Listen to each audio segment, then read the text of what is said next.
Hello there, Aries sign. Welcome to Dark Angels Intuition.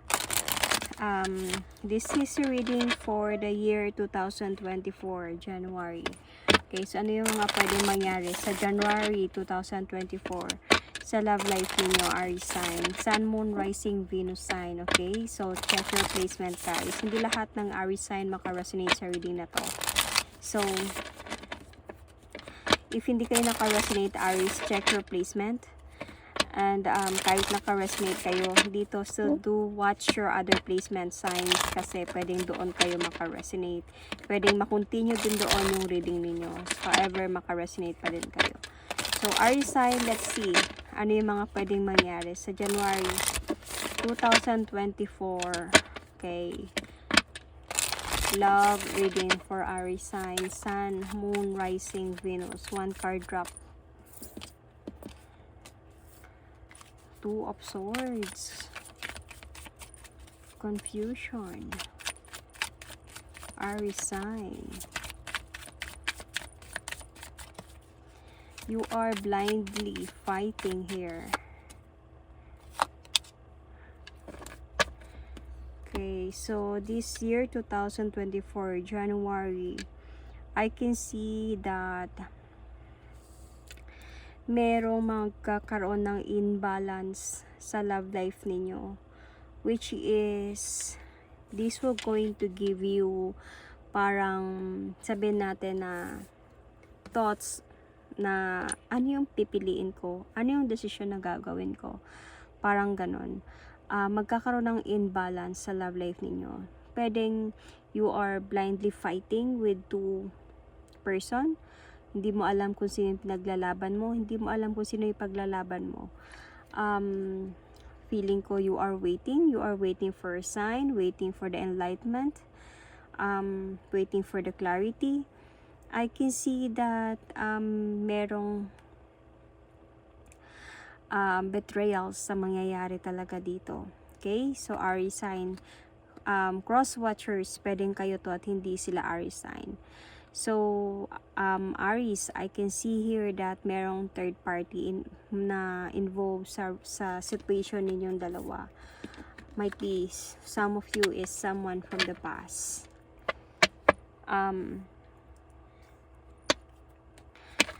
Let's see more. Ano yung pwede mangyari this January 2024?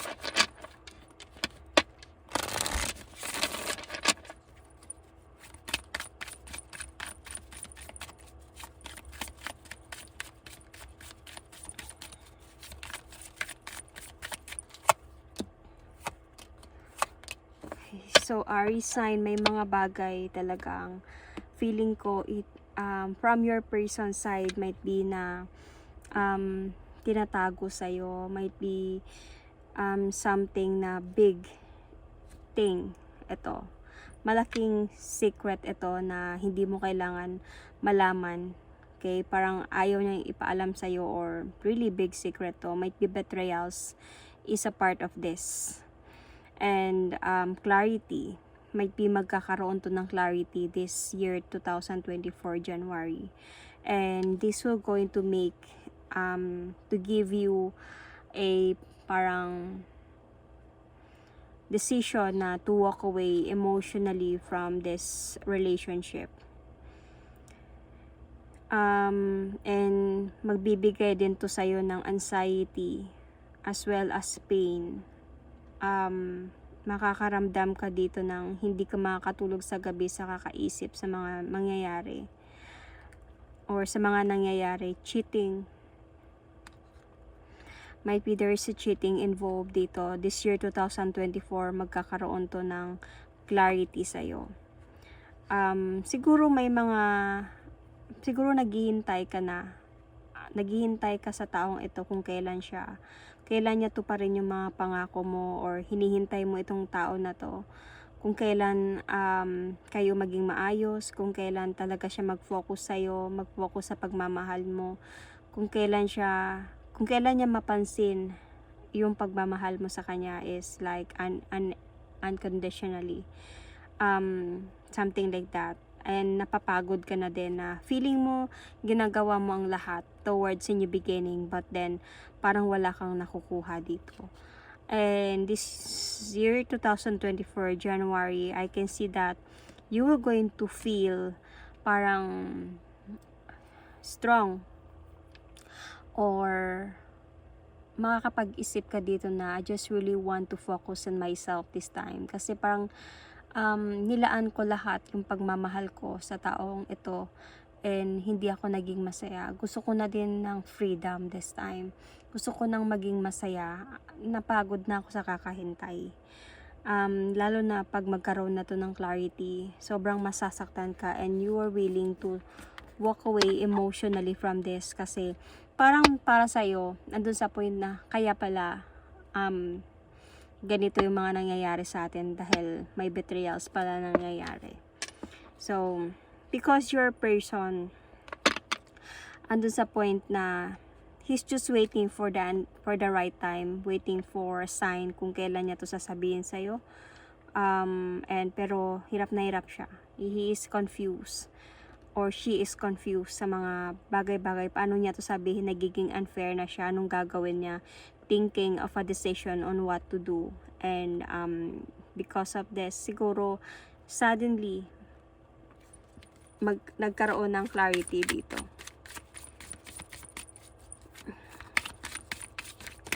Ay, sorry, ang dami, I cannot get it.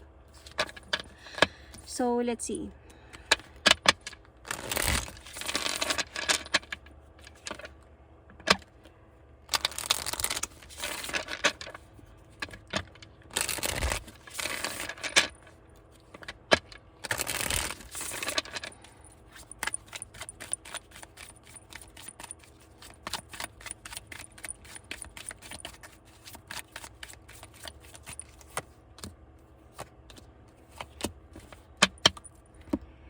So, Aries sign, I think na parang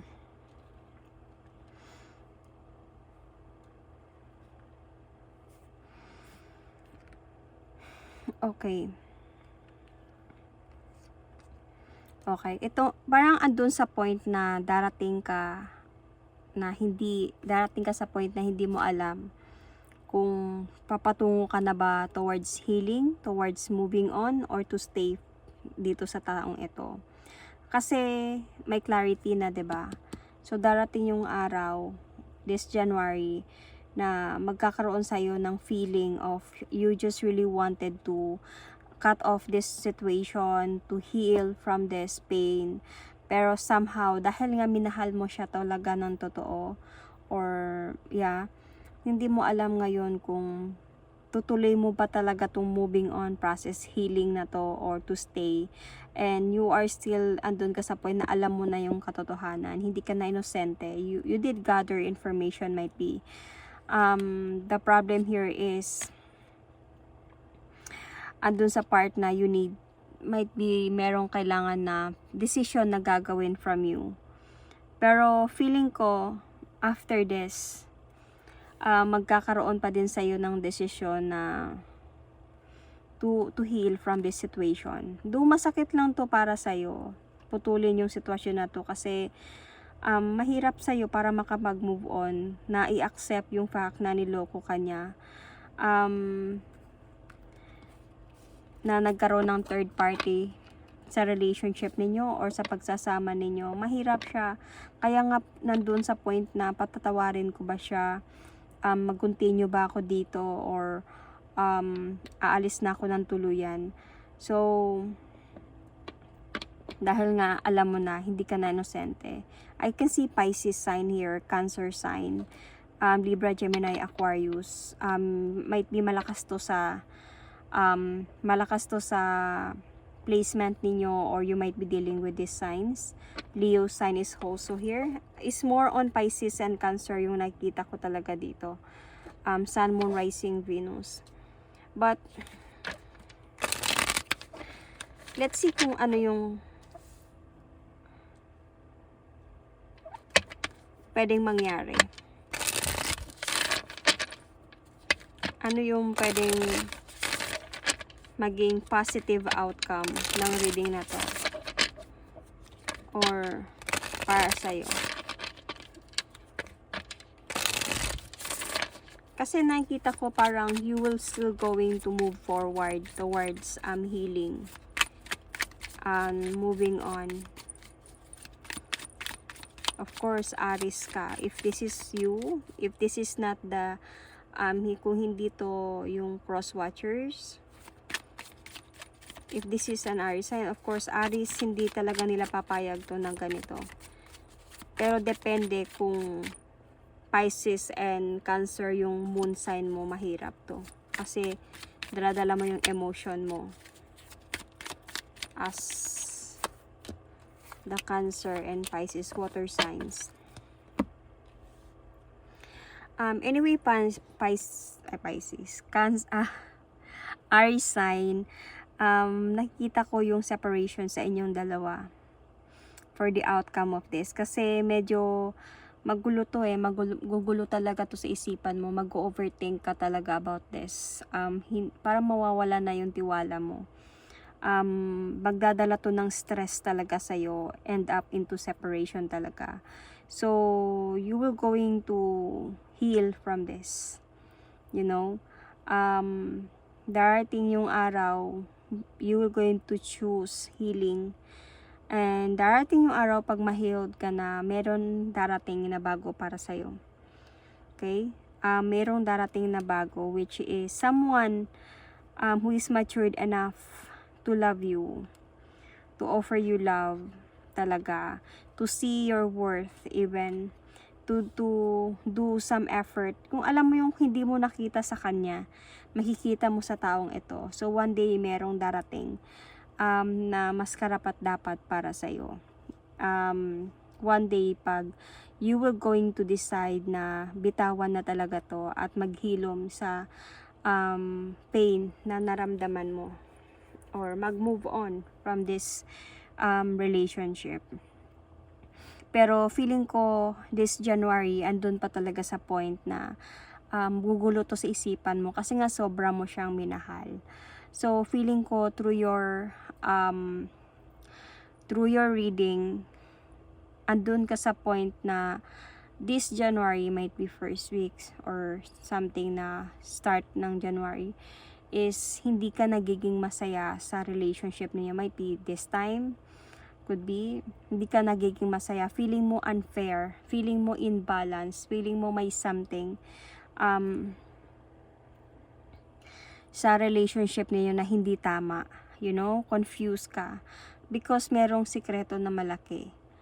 And this is a betrayals, third party, and magkakaroon to ng clarity this January. And in the near future, for the outcome of this, tuluyan ka talagang bibitaw dito. Pero don't worry, the good news is may darating. Might be we never know, hindi man ito yung tama, pero hindi man ito yung right person, pero at least itong person na darating sa'yo, very different from this person kung saan na minahal mo. Okay, so yun yung positive outcome na mangyayari in the near future sa'yo, Aries. Okay, so I will going to pull an oracle card for you. This is for you.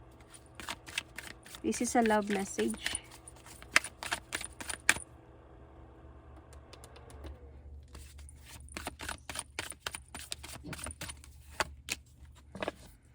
Distance might be you're in LDR relationship.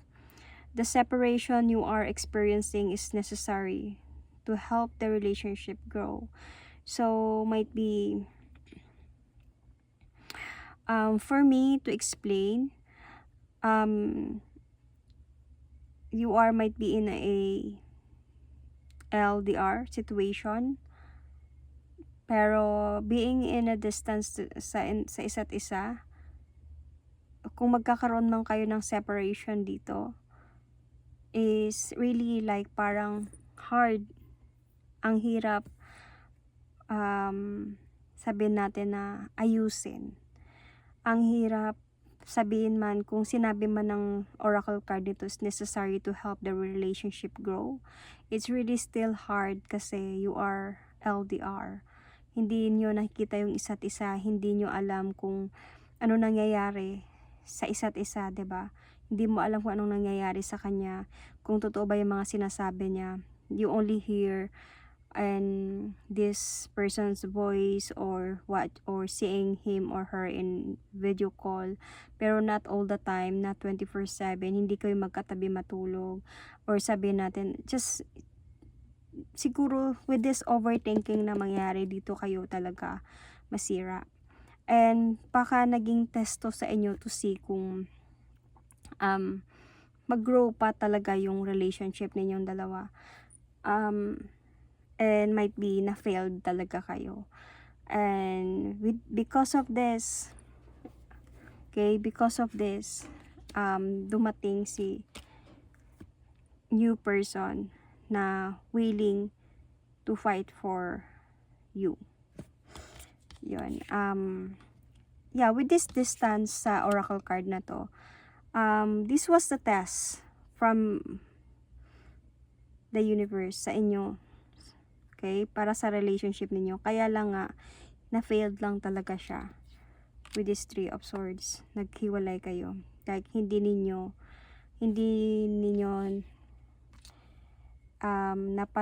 na, what do you call sa Tagalog? Napanalunan yung pagsubok na binigay sa inyo. So, because of this distance. So, that is my reading for you for the month of January, Aries. Remember, hindi to prediction, hindi to hula. This is a guide for you sa mga pwedeng mangyari in the month of January 2024. So, advance Merry Christmas and Happy New Year. Thank you and God bless.